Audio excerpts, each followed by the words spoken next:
दोस्तों मारी कुछ जूनी मौज चैनल में आपનું સ્વાગત છે। આજના વિડિયોમાં આપણે વાત કરવા જઈ રહ્યા છીએ કે શિલ્પા ભાભી અને રાકેશભાઈ અચાનક એમના મામાના ઘરે ગયા તેમના મમ્મી પપ્પાની સાથે। શું તેમના મામાના ઘરે કોણ બીમાર હતું ને ઘરે આવા દેશી હોમમેડ સાબુ આવ્યા એકદમ મસ્ત મજાના આટલા સારા કોને મોકલાવ્યા ક્યાં બનાવડાવ્યા હતા શું હતું બધી જ માહિતી મળશે તમને આપણા આ વિડિયોમાં। અને दोस्तों મામાના ઘરે કોની ખબર પૂછવા ગયા હતા જુઓ ત્યાં પહોંચી ગયા કોણ બીમાર હતું અને કોણ કોણ ગયા એ બધું તમને આ વિડિયોમાં જાણવા મળી રહેશે। મારી ચેનલ ઉપર નવા હોય તો ચેનલને ફટાફટ લાઈક શેર અને સબસ્ક્રાઇબ કરી દો। Full video in Thakor family blog channel दोस्तों ફૂલ વિડિયોની લિંક ડિસ્ક્રિપ્શનમાં મૂકેલી છે ત્યાં જઈ તમે આખો વિડિયો વોચ કરી શકો છો।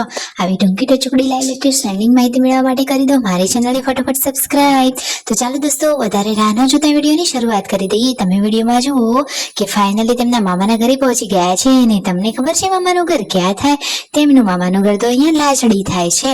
તો જુઓ તો ખરા કે મામાના ઘરે પધાર્યા તો બધા મહેમાનો આવ્યા એટલે મામાના ઘરે બધા ખુશખુશાલ થઈ ગયા અને રાકેશભાઈના મમ્મી તો પિયરીએ આવીને એકદમ ખુશખુશાલ થયા।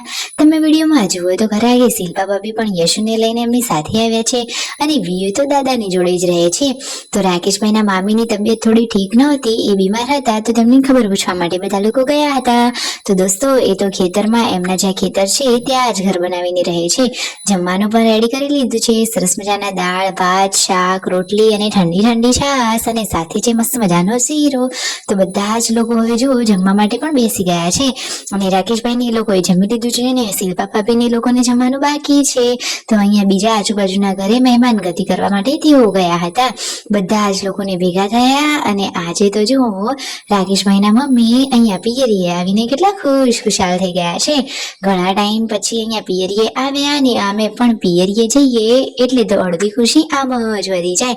જુઓ તો ખરા કે લાડકી વિયુ કહે છે કે મારી મમ્મીએ તમારા સમાચાર પૂછવાનું કીધું છે એ રીતે એ તો સમાચાર પૂછી રહી છે એકદમ હિરોઈન જેવી તૈયાર થઈને આવી છે ને બાકી લાડકી વિયુ જુઓ તો ખરા અને શિલ્પા ભાભી પણ તેને કેટલું સરસ રાખી રહ્યા છે અને સુંદર આ ખેતરની વચ્ચે રહેવાનો નજારો કેટલો સરસ હોય અને ત્યાં રહેવાની તો મજા જ પડી જાય। એમાંય ચોમાસાની આટલી સરસ મજાની લીલોતરી હોય। વિયુ તો અહીંયા દાદાના ખોળામાં બેઠી છે અને ફાઇનલી હવે બધા મહેમાનો ક્યાં આવી રહ્યા છે તેમને મૂકવા થોડાક મીન્સ કે આખો દિવસ રોકાયા ને પછી તેઓ ઘરે જવા નીકળ્યા। જુઓ તો ખરા કે રસ્તામાં પછી શું થયું અરે રસ્તામાં વિસનગર આવી ને તો જોરદાર ટ્રાફિક હતો તો પછી ટ્રેન આવવાના કારણે તે તો આખું વિસનગર ફરી અને અલગ જ રસ્તેથી જવાનું વિચારી રહ્યા છે। શિલ્પા ભાભી કહે છે ખબર નહીં આપણે જ્યારે વિસનગર આવીએ ત્યારે આખું ગોળ ફરીને જ આપણે અલગ રસ્તાથી જ જવું પડે છે। ઘરે આવ્યા તો ઘરે તો મેગીનો નાસ્તો થઈ રહ્યો હતો અને રાતના જમવામાં આજે સારી સરસ મજાની વઘારેલી ખીચડી બની રહી છે કારણ કે મિતાંશને આવ્યો હતો તાવ એટલે એ તો બધા લોકો હેરાન કરતો હતો એટલા માટે આજે પાર્વતી ભાભીએ ફટોફટ રસોઈ બની જાય એવો આઈડિયા કર્યો એટલા માટે મસ્ત મજાની વઘારેલી ખીચડી બનાવી દીધી। તો दोस्तों રાતે બધા લોકો જમવા માટે હવે બેસી રહ્યા છે। શિલ્પા ભાભી રાકેશભાઈ જો વાટકીમાં વઘારેલી ખીચડી લઈ લીધી છે દૂધ અને મસ્ત મજાની રોટલી બધા જ લોકો નિરાંતે જમી રહ્યા છે। અને दोस्तों આજે આ શું થઈ ગયું મિતાંશની તબિયત તમે જુઓ તો ખરા કે આજે તો મિતાંશને દવા પીવડાવી રહ્યા છે તાવની એ તો જુઓ ગોળિયામાં સૂતો છે અરે કાકાને જોઈને સ્માઇલ તો કરી દીધી પરંતુ બિચારા કાંદાની તબિયત બગડી છે અને આટલા બધા સાબુ આટલા રંગબેરંગી એકદમ જોરદાર મજાના સાબુ જુઓ તો ખરા એ પણ હોમમેડ દેશી અને એકદમ નેચરલ। તો એમના ઘરે સબસ્ક્રાઈબર આવ્યા હતા એ આવા અવનવા મસ્ત મજાના સાબુ લાવ્યા હતા। સાબુ ક્વોલિટીમાં પણ સારા છે અને એકદમ હોમમેડ નેચરલ છે અલગ અલગ ફ્લેવર છે એલોવેરા નીમ પછી હલ્દી ચંદન પછી દહીં ને બેસન આવા અલગ અલગ ફ્લેવર વિટામિન સી ને મસ્ત મજાના અલગ અલગ ફ્લેવર વાળા છે।